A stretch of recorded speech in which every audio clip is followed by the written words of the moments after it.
Sweet treats and charming, whimsical art. That's the theme of the Madolche deck, an archetype that feels like it's from a distant era, yet still holds up today. So why do I think you should play it in 2024? Let me take you on a quick journey and explain the 3 essential criteria that make a deck fun to play, and why I believe everyone should try a deck like Madolche at least once.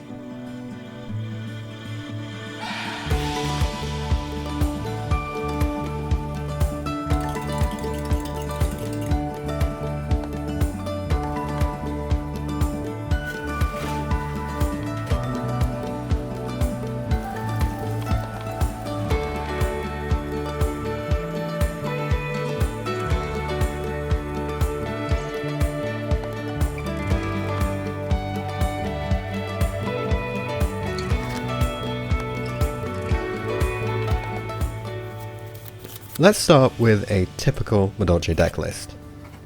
3, 3, 3, 2, 2, 1. The combo pieces. 1, 1, 1, 1, and 1. This is the engine.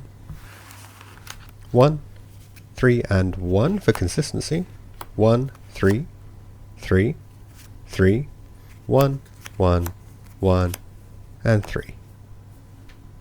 2.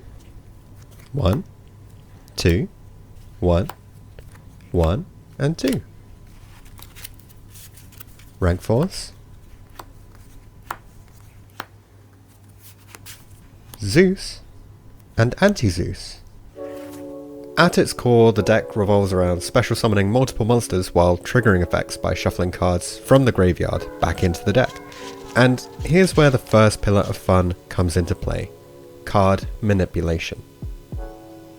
Every time you pick up a card and move it, you're actively engaging with the game. It's just a fact. Manipulating cards boosts your enjoyment. That's why combo decks are so satisfying, why people shuffle cards in their hands constantly, and why Yu-Gi-Oh! Itself is such an interactive experience, because you're always doing something with the cards. Madolche thrives on this interaction. The combos involve tons of special summons, Xyz summons, link summons, and a lot of card movement. The main way that the deck sets up interrupts these days is through the newly printed Tiara phrase. This card gets to shuffle away 2 opposing cards as a quick effect.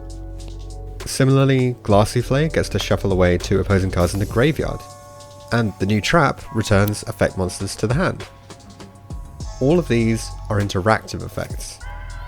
Quick effects that move cards around are a hallmark of modern Yu-Gi-Oh! Decks. In recent formats, we've seen a shift from effects that simply negate to effects that manipulate, moving cards from one place to another. Now, negating is fine, it's a vital part of today's game, but there is something inherently more satisfying about destroying a monster, or banishing a card, or shuffling something back into the deck. These interactions don't just shut your opponent down. And honestly, I know a lot of players in Master Duel who dread facing down a 2-material Appaloosa or the equivalent in the TCG, but they wouldn't bat an eye at a Tiara phrase, even though both can have similar impact on card advantage. The final reason you should play this deck is the theme. Yu-Gi-Oh! Excels at creating decks with strong thematic designs. Archetypes like Danger, Mekanko, and of course Madolche are all brilliant examples of how mechanics are intertwined with their names and artwork. This cohesion is part of what makes playing these decks so enjoyable. I'm always on the lookout for that perfect balance of fun effects and captivating card designs. Now, Madolche isn't trying to be cool, edgy or dark. It's a complete departure from the grim or terrifying monsters that we saw in the early sets like Legend of Blue Eyes White Dragon. Instead, it embraces a sort of quirky, adorable vibe that fully commits to the fun, carefree side of the game. If you give it a chance, you might be surprised by just how much you enjoy this deck. So returning to our journey and the 3 pillars of fun in a deck, they're card manipulation, interactive effects, and thematic design. If you find all 3 of these in a deck, you owe it to yourself to give it a shot at least once, and I promise, it will be worth it. Let me know if there's a deck you think nails these criteria, and for me, I think Madolche is an excellent place to start. Thanks for watching, guys. If you enjoy my content, remember to share it around, or go ahead and watch another one of my videos. Those are the best ways to support the channel.